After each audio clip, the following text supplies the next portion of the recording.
Good morning, everybody. I hope you're doing well. Welcome to our Sunday morning lesson. Wanted to thank you guys for joining me every week. I hope that you're enjoying the stories and the time that we have together. This week, we are going to read a story that most of you should already know, but we're going to read it anyway. And I'm going to point out, because you're going to notice it as I move around in the story, and you'll say to yourself, "What's on Miss Eden's shirt? What is she wearing? Is Miss Eden wearing Christmas jewelry? Is she wearing a Christmas shirt?" Yes, she is. For the past couple days in our house, we have decided that we are wearing Christmas clothing. Why? Because we felt like it. And we watched a Christmas movie, and Jenny Rose had to make cookies for her class for school, and so we decided to decorate them as Christmas cookies. And because why not, right? We're at home and that's something we can do. So let's do it, right? So this week we got some interesting news that we would be sticking with our schooling at home. So I hope that that is going okay for you. I know that's kind of disappointing for some of us, but we'll stick through with it. And let's get to our story this morning, okay? So the story we're going to read today is one, like I said, that most of you have probably heard this story before, but we're going to read it anyway, right? All right, this one is called The Forgiving Prince. Jacob had 12 sons, but of all his sons, Joseph was his favorite. One day, Jacob gave Joseph a splendid new robe. It was beautiful and rich with all the colors of the rainbow. But it made Joseph's brothers jealous. They wanted rich rainbow robes too. Then, to make matters worse, Joseph kept on having these special dreams. "I dreamed I was the greatest. I was king," Joseph told his brothers, "and you all bowed down to me." Now, I'm sure you know, even if Joseph didn't, that telling your brothers something like that isn't very good. Joseph's brothers hated him even more.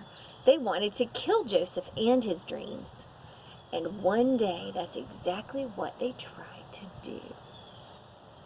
They tore Joseph's rainbow robe off of him and sold him to slave traders for 20 pieces of silver.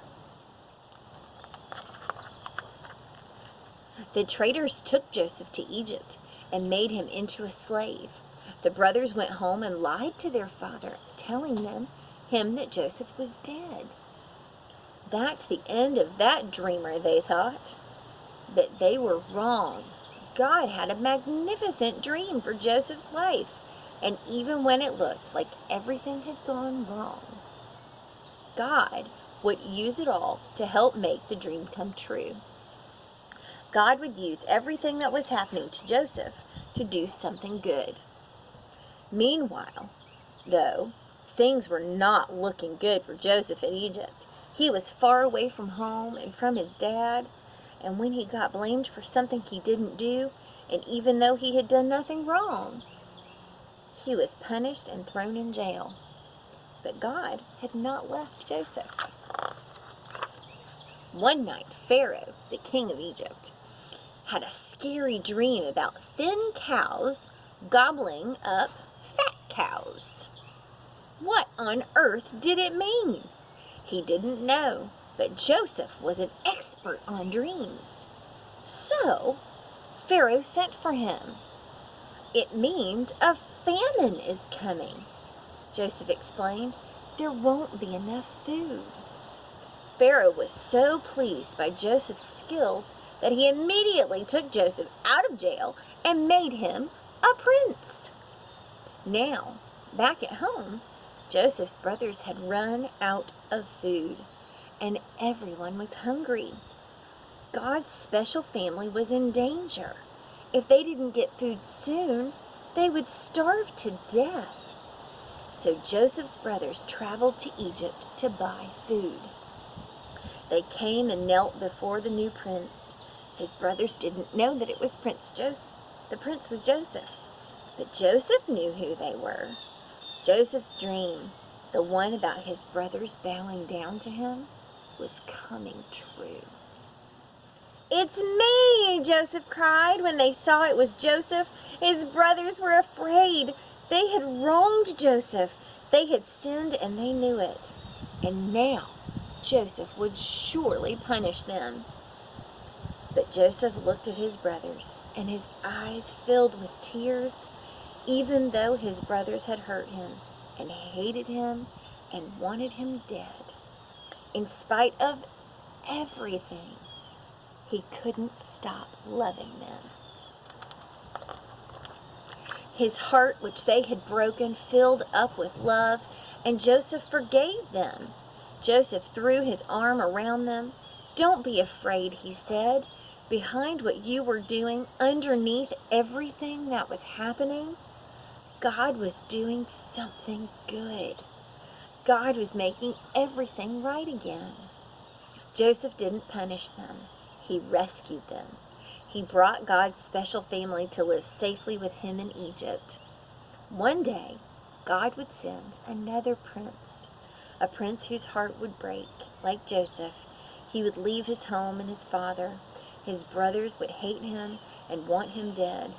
He would be sold for pieces of silver. He would be punished even though he had done nothing wrong. But God would use everything that happened to this young prince, even the bad things, to do something good and forgive the sins of the whole world.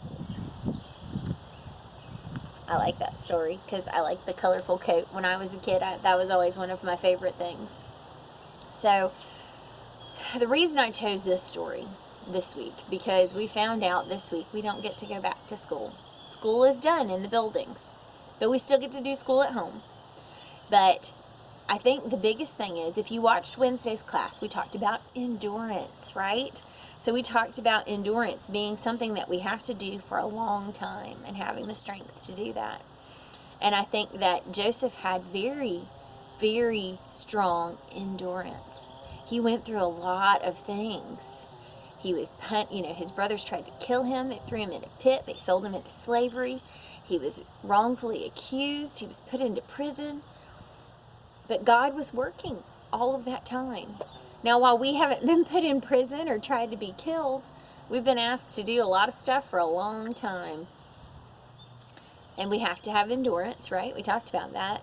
But think about the things that God is doing that are good, that are happening for you now. Now, something that I have found that has been very good for us is that we have a lot more family time. Time that we would have spent having to do other things. And I think that God will work through that. I think that will help us to be a better family. And I hope that that's the same for you. I think that we have found happiness in the simplicity of the time that we have now at home together and things like that. I think that God is doing great things in each one of our lives, whether we realize it or not. We might be learning something new. We might be getting better at something that we already were doing. It's that endurance. It's that time that God needs to take to make things better. And that's what he did for Joseph in that story. Joseph had to hold fast and stick with it and know that, yes, this is hard, but God will bring me through. And that's what we have to do too, friends. I miss all of you so much. Thank you so much for joining me. And I really do hope we get to see each other soon. Y'all take care. Bye-bye.